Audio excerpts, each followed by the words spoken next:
पिछले एपिसोड में हमने दो शाओचन के बारे में जाना था। एक अर्थ पे होता है, दूसरा हीवन में था। लेकिन दोनों की किस्मत बिल्कुल एक जैसी ही थी। दोनों की किस्मत में मरना लिखा हुआ था, लेकिन मरना भी इस तरह से कि जैसे दोनों मरेंगे उनका टाइम भी सेम होगा। इस वजह से दोनों की स्पिरिट आपस में स्वाइप हो गई होती है। और अब अर्थ वाला शाओचन जो था उसके पास हीवन वाली शाओचन की सारी पावर आ चुकी थी। पर अभी सारे के सारे लोग इस बात से बिल्कुल अनजान है कि शाओचन जो एक नॉर्मल सा ही डिसाइपल था, अब वो बहुत ज्यादा पावरफुल बन चुका है। इतना पावरफुल कि कोई उसकी पावर का अंदाजा भी नहीं लगा सकता। जिसके बाद यहाँ से ये एपिसोड शुरू होता है। तो इस एपिसोड की शुरुआत में हम शाओचन को देखते हैं जो अपने स्पिरिचुअल वर्ल्ड में पहुंच गया था। वहां आने के बाद उसे बहुत ही ज्यादा स्ट्रॉन्ग एनर्जी महसूस हो रही होती है। उसे महसूस करके वो भी हैरान था कि अरे ये इतनी ज्यादा स्ट्रॉन्ग एनर्जी कहाँ से आ रही है। तब उस एनर्जी के बीच में उसे हीवन वाला शाओचन दिखाई देता है। उसे देखकर तो वो हैरान था कि अरे तुम कौन हो। उसे धीरे धीरे करते हुए सारी चीजें याद आने लगती है कि अरे हाँ, जब वो डिसाइपल मुझे मार रहे थे तभी मेरे अंदर कुछ अचानक से पावर गई थी। तो शायद इसका मतलब ये है कि यही बंदा जो था मेरे अंदर घुस चुका है। इसी की पावर का मैं इस्तेमाल कर पाया था, जिस वजह से मैंने उन डिसाइपल को मजा चखाया। वो हीवन वाले शाओचन का शुक्रिया करते हुए कह रहा होता है, सीनियर आपका बहुत बहुत शुक्रिया जो आपने मेरी जान बचाई, वरना तो मैं उन डिसाइपल के हाथों मर गया होता। हीवन वाला शाओचन अपने मन में कह रहा होता है, मेरे पास काफी सारी सुप्रीम लेवल की टेक्निक है जिनका इस्तेमाल करूं तो मेरे सामने बड़े से बड़े कल्टीवेटर नहीं टिक पाएंगे।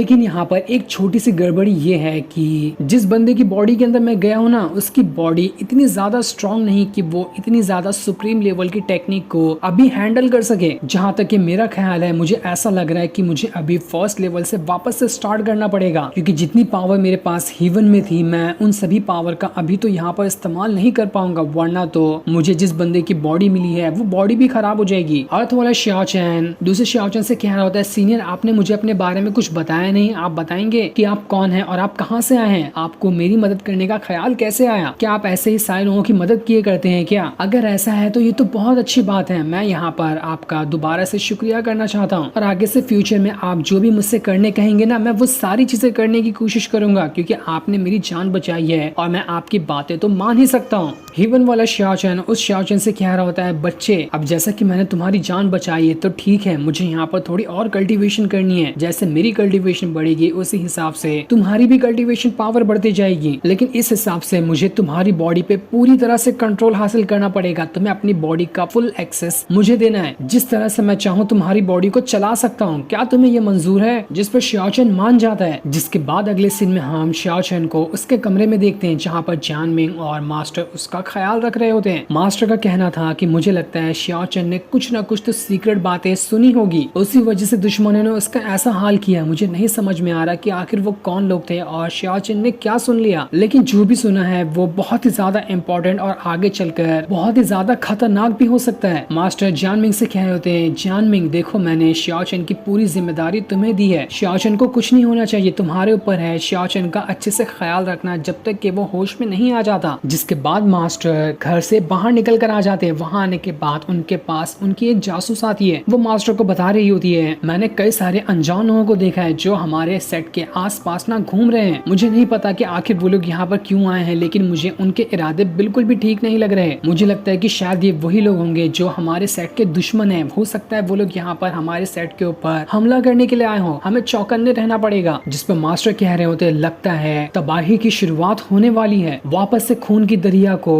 बहाना पड़ेगा। दूसरी तरफ हम बाजार का सीन देखते हैं, जहाँ पर एक बंदी अपना फिगर दिखाते हुए एक शराबी बंदे को रुझाने की कोशिश कर रही थी। वो उसे रुझाते हुए किसी कोने में ले जाती है। क्या पता उसके इंटेंशन क्या थे, लेकिन जो भी थे वो गलत ही लग रहे थे। वो शराबी बंदा लाड टपकाते हुए उस बंदी का पीछा कर रहा होता है। जहाँ जहाँ वो जा रही थी मक्खी की तरह वो भिनभिनाते हुए उसी के पीछे पीछे जा रहा था। और जैसे ही वो लड़की उस बंदे को किसी सुनसान जगह पर लेकर आती है, अपने वो नाखून बाहर निकाल लेती है जो कि किसी डायन वगैरह जैसे नाखून दिख रहे थे। वो अपने नाखून को सीधा उस बंदे के अंदर घुसाते हुए कहती है, मुझे पता था कि सारे के सारे मर्द जो होते हैं वो एक ही जैसे होते हैं। वो जो बंदी थी वो लॉस्ट सोल वैली से थी और लोगों को पोजेस करना उसकी सबसे खास टेक्निक है। वो लड़की शराबी बंदे को पूरी तरह से कंट्रोल कर पा रही थी। जैसे जैसा वो करने कहती, कठपुतली की तरह वो शराबी बंदा वही कर रहा होता है। पर तब बाजार के अंदर एक बंदा आता है जो काफी ज्यादा पावरफुल दिखाई दे रहा था। वो बंदा वहाँ पर उस लड़की के अटैक को डिस्ट्रॉय करते हुए कह रहा होता है, लॉस्ट सोल वैली की डायन तुम फिर से यहाँ पर आ गई, आखिर तुम्हारा इरादा क्या है? तुम जैसी डायन को तो मैं अपने बाएं हाथों से हरा सकता हूँ। वो बंदा फ्लेम फ्लेम सेट का एक मेंबर था जिसके पास सबसे खास टेक्निक उसकी फ्लेम की ही पावर होती है। वो डायन कह रही थी, फ्लेम सेट के डिसाइपल, आखिर तुम्हारी हिम्मत कैसे हुई यहाँ पर आकर मेरे काम में टांग अड़ाने की? मैं तुम्हें नहीं छोड़ने वाली। तभी वहाँ से दुआन गुजर रहा होता है जो सभी से कहता है, टारगेट जब सबका एक ही है तो तुम लोग यहाँ पर ट्रबल क्रिएट करने की क्यों कोशिश कर रहे हो?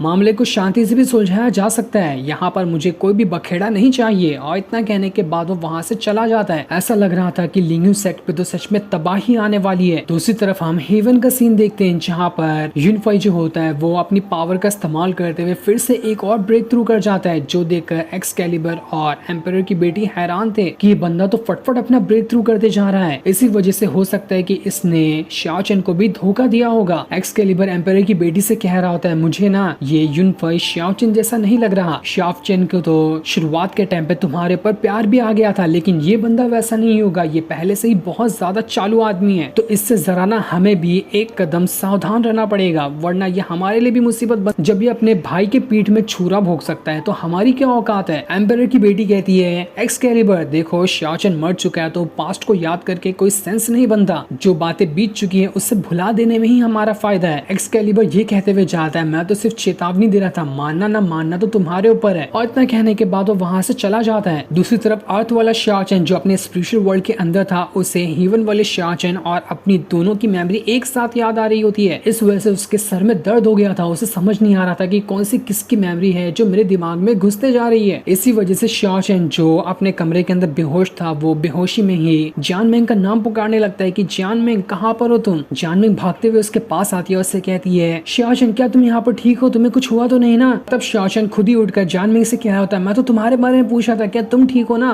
कहीं उन डिसाइपल ने तुम्हें चोट तो नहीं पहुंचाई? इस चीज को देखकर तो बेचारी जान मेंग की आंखों में आंसू आ जाते हैं। ये खुशी के आंसू थे। वो कह रही होती है, शाओ चेन तुम्हें पता है मैं तुम्हारे लिए कितना ज्यादा परेशान थी, तुम न जाने कितने दिनों से बेहोश थे, उसके बाद आज तुम्हें होश आया है, मैं तुम्हारे लिए बहुत ही ज्यादा खुश हूँ। दूसरी तरफ लियान सेट जो होता है वो अपनी पूरी की पूरी आर्मी को लेकर लिंग यू सेट पे आ चुका था। वो जबरदस्ती अंदर घुसने की कोशिश कर रहा होता है। डिसाइपल ने उन्हें जब रोकने की कोशिश की तो वो लोग डिसाइपल को ही धमका रहे थे। वो लोग कह रहे होते हैं, आज तो हम यहाँ पर तुम्हारे बाराती आए हैं, जरा दावत का इंतजाम करो, ऐसे खड़े खड़े हमारा मुंह क्या देख रहे हो? तुम्हारे सेट को ही डोली में बिठाकर हम आज ले जाएंगे। जिसके बाद तो उन लोगों ने यहाँ पर लिंग यू सेट के ऊपर ही हमला शुरू कर दिया था। लिंग यू सेट के डिसाइपल लियान सेट के मेंबर लोग के ऊपर अटैक करना शुरू कर देते। देखते ही देखते दोनों के बीच काफी जबरदस्त फाइट शुरू हो गई थी। लेकिन तब वहाँ पर लियान सेट का एक जर्नल आता है। वहाँ पर आने के बाद वो लिंग यू सेट के डिसाइपल से कह रहा था, क्या तुम्हारे मास्टर लोगों ने तुम्हें तमीज नहीं सिखाई कि मेहमानों का किस तरह से स्वागत किया जाता है? क्या ये भी मुझे तुम लोगों को सिखाना पड़ेगा? उस जर्नल का नाम फायरी था, बिल्कुल फायर से बना होता है वो, ऐसा लग रहा था। और तब वहाँ पर लिंग यू सेट के मास्टर आते हैं। वहाँ आने के बाद वो जैसे एक कदम रखते हैं, उनकी पावर की वजह से लियान सेट के जितने भी लोगों ने वहाँ पर आग लगाई थी वो सब बुझ जाती है। सारे छोटे मोटे डिसाइपल तो डर के पीछे भाग चुके थे मास्टर को देखकर। जिसके बाद अब देखते ही देखते फायरी और मास्टर के बीच में काफी जबरदस्त फाइट शुरू हो जाती है। दोनों अपनी पावर का इस्तेमाल करते हुए एक दूसरे के ऊपर अटैक कर रहे थे। ये फाइट बहुत ही ज्यादा जबरदस्त थी। छोटे मोटे डिसाइपल की तो कोई औकात ही नहीं कि यहाँ पर आकर उन्हें टोक सके, इतने ज्यादा पावरफुल दोनों होते हैं। फायरी यहाँ पर लिंग यू सेट के मास्टर से कह रहा होता है, मास्टर तुम्हें पता है हम यहाँ पर तुम्हारे डिसाइपल को नुकसान पहुंचाने नहीं आए, हमारी बस एक छोटी सी शर्त है, वो पूरा कर दो, हम तुम्हें और तुम्हारे सारे डिसाइपल को छोड़ देंगे। वो शर्त ये है कि हमें जान मेंग चाहिए, हम उसे ही लेने यहाँ पर आए हैं, इज्जत से उसे हमारे हवाले कर दो, वरना आज ही के दिन तुम्हारा सेट इस दुनिया के नक्शे से गायब हो जाएगा। इस चीज को सुनकर मास्टर समझ चुके थे, तो अच्छा यही बात है। इसी चीज को शाओ चेन ने सुना था कि ये सारे बदमाश जान मेंग को ही लेने आए थे, उसी वजह से उसने उसी टाइम इनसे फाइट करने की कोशिश की होगी, जिस वजह से उसकी ऐसी हालत हुई। अब तो मैं भी जान चुका हूँ इनके असल इरादे क्या है, इसलिए मैं तो अभी नहीं छोड़ने वाला। आज यहाँ पर मेरी जान की ना चली जाए, लेकिन मैं जान मेंग को इनके हवाले तो नहीं करूंगा। मास्टर अपनी पावर का इस्तेमाल करते हुए अपने स्पिरिचुअल ड्रैगन को वहाँ पर बुला लेते हैं, जो कि आइस ड्रैगन होता है। इस चीज को देखकर फायरी अपने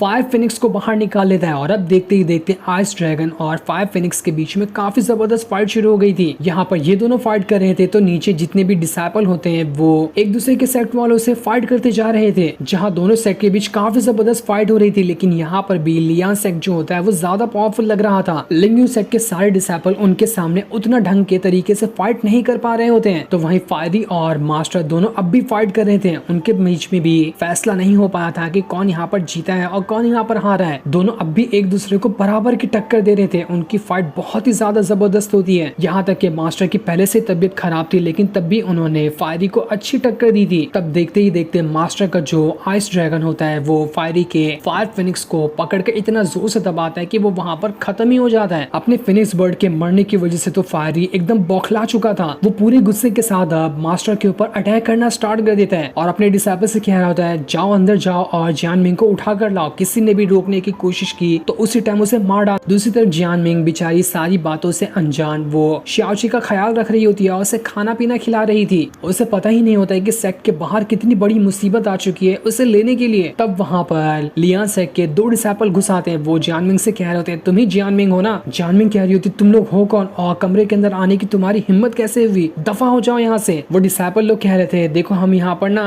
सिर्फ एक ही बार कहते हैं और दोबारा नहीं कहते हैं। इज्जत से हमारे साथ चलो वरना हमें भी जबरदस्ती करना आता है। शाओशन की तबीयत काफी खराब थी, लेकिन वो भी तब भी लड़खड़ाते हुए जियानमिंग के पास आ रहा होता है ताकि वो उससे बचा सके। उसकी इतनी तबीयत खराब थी कि वो ढंग से अपने पैरों पे खड़ा तक नहीं हो पा रहा था, लेकिन फिर भी वो कह रहा होता है, अगर किसी ने भी जियानमिंग को हाथ लगाया तो मैं उसे जिंदा नहीं छोड़ूंगा। उसके स्पिरिचुअल वर्ल्ड से हीवन वाला शाओशन उससे कह रहा होता है, पागल हो गए हो क्या? अपनी हालत देखो, तुम ऐसी हालत में खड़े नहीं हो सकते, तुम खड़े तक नहीं हो सकते तो क्या इस बंदों से फाइट करोगे? ऐसा नहीं हो सकता। जबरदस्ती करने की कोशिश की तो तुम मारे भी जा सकते हो, तुम्हारी वजह से मैं भी मर जाऊंगा। शाओशन कहता है, सीनियर आपका बहुत बहुत शुक्रिया बताने के लिए, लेकिन मैं तो यहाँ पर नहीं रुकने वाला। जियानमिंग को अगर इन लोगों ने हाथ लगाया तो मैं मर क्यों ना जाऊं, लेकिन मैं इन लोगों को नहीं छोड़ूंगा। तब इस चीज को देखकर वो डिसाइपल वहां पर अपने फायर पाम टेक्निक का इस्तेमाल करते हुए शाओशन के ऊपर अटैक करने वाले थे, लेकिन जैसे ही अटैक उससे लगता है इससे पहले ही जियानमिंग जो होती है शाओशन को धक्का मारते हुए बीच में आ जाती है, जिस वजह से बेचारी को वो पूरा का पूरा अटैक लग चुका था। जियानमिंग शाओशन से कहती है, शाओशन चले जाओ यहाँ से, मैं नहीं देख सकती कि तुम्हें यहाँ पर कुछ हो जाए। इतना कहने के बाद वो बेहोश हो जाती है। इस चीज को देखकर वो दोनों डिसाइपल लोग कहते हैं, अरे क्या एक ही अटैक के अंदर ये जियानमिंग मर गई क्या?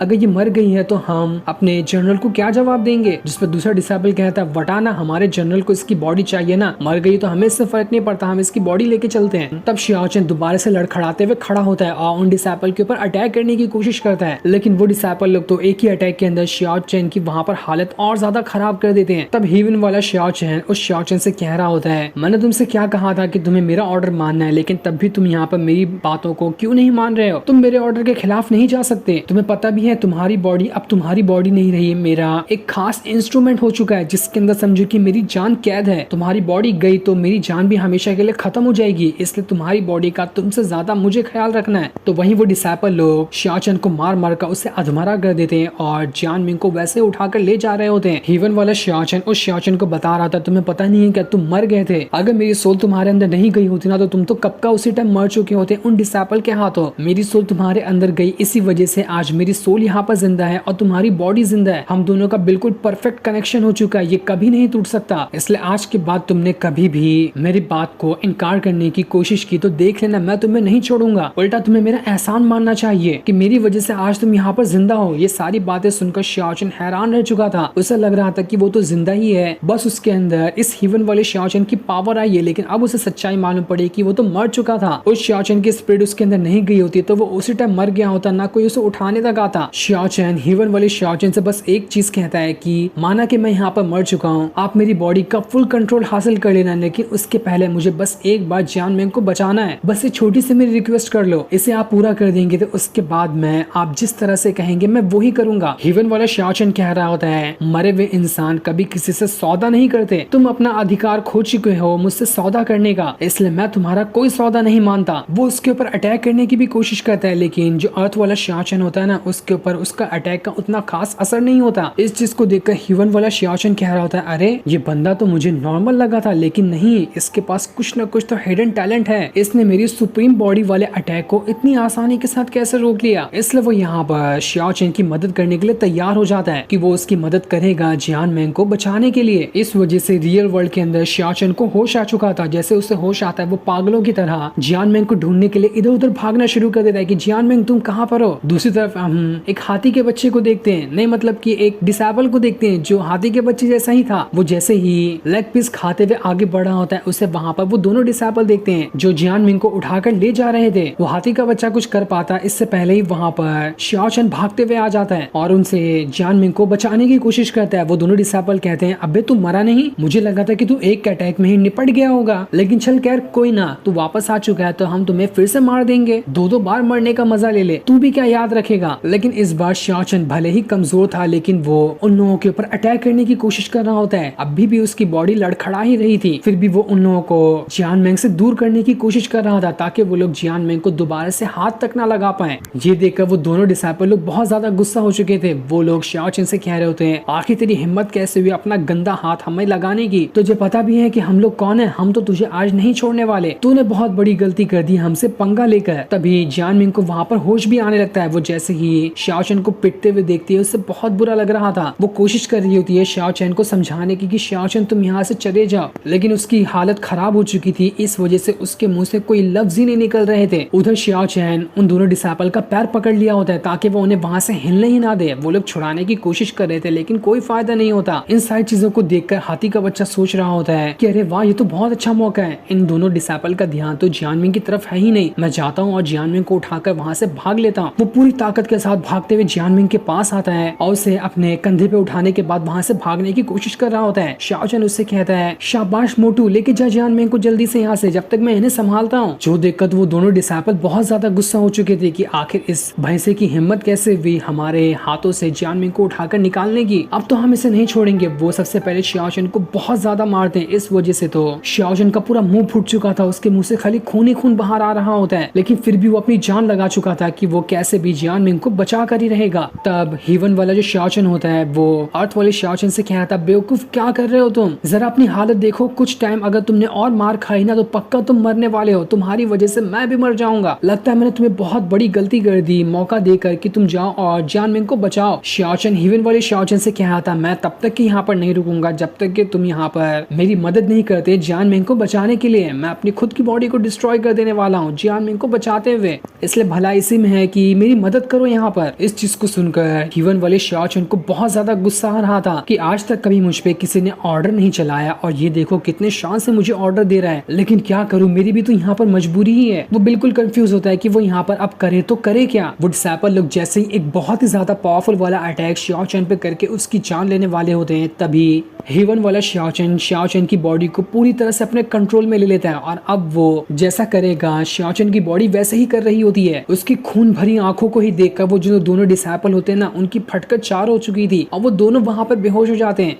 इतनी भयानक आंखें लग रही थी हेवन वाले शाओचन की जब उसने अर्थ वाले शाओचन को कंट्रोल किया था। दूसरी तरफ बेचारा मोटू भागते हुए काफी ज्यादा थक चुका था, इसलिए वो एक जगह पर जियान मिंग को लिटा देता है ताकि जियान मिंग यहाँ पर सेफ रहे। लेकिन बेचारे की किस्मत बड़ी खराब थी, वहां पर दुआन आ जाता है जो उन डिसाइपल से भी कहीं गुना ज्यादा पावरफुल है। वो एक ही सेकंड के अंदर जियान मिंग को उठाता है और मोटू के सामने उसे ले जाने लगता है और उसने तो मोटू को एक ही किक मारते हुए उसे सीधा गोल कर दिया था। बेचारा मोटू पेड़ में ही फंस गया होता है। मोटू ने कोशिश तो की, इसके लिए उसे अप्रिशिएट तो करना ही पड़ेगा। दूसरी तरफ हीवन वाला शाओचन जब अर्थ वाले शाओचन की बॉडी को कंट्रोल कर रहा था ना, वो कहता है बड़ी ही अजीब बॉडी है, मैं इसे लेकर ढंग से चल भी नहीं पा रहा, लगता है मुझे थोड़ा और टाइम लगेगा जमीन पे चलने के लिए क्योंकि मैं तो ज्यादातर हवा में उड़ता ही रहता था। तभी उसे पेड़ के ऊपर मोटू दिखाई देता है जो उसे सारी बात बताता है कि जियान मिंग कहाँ चली गई और किसे उसने उठा कर लेके गया। हीवन वाले शाओचन को बड़ा ही गुस्सा आ रहा था कि इस अर्थ वाले शाओचन ने तो मुझे किस काम में फंसा दिया। अब लगता है कि मुझे दुआन के भी पास जाकर उससे भी फाइट करनी पड़ेगी। देखूं तो जरा कि ये दुआन किस खेत की मूली है। जिसके बाद वो वहां से दुआन के पास आ जाता है। दुआन वहां पर बड़े शान से खड़े होकर शाओचन के आने का इंतजार कर रहा था। उसे तो रद्दी भर डर नहीं लगा था कि कोई भी आन दे यहाँ पर, मैं आज किसी को नहीं छोड़ने वाला, कोई भी मेरे सामने खड़ा हो सकता है क्या। लेकिन उस गधे को नहीं पता था कि उसके सामने जो बंदा खड़ा है वो असल में शाओचन नहीं बल्कि एक सुप्रीम बीइंग है। शाओचन वहां पर अपने स्पिरिचुअल वर्ल्ड में जाता है और अपना जो सुप्रीम बीइंग वाला मास्क था ना उसे निकाल लेता है। वो कहता है जब तक मैं मास्क ना पहनूं तब तक कि मुझे कॉन्फिडेंस नहीं मिलता है। वो वहां पर मास्क पहनकर दुआन की बैंड बजाने के लिए पूरी तरह से तैयार होता है। तो अब देखना दिलचस्प होगा कि आखिर इन दोनों की होने वाली फाइट में कौन जीतेगा। जो सीन दिखाते ही ये एपिसोड यहीं पर एंड हो जाता है। थैंक्स।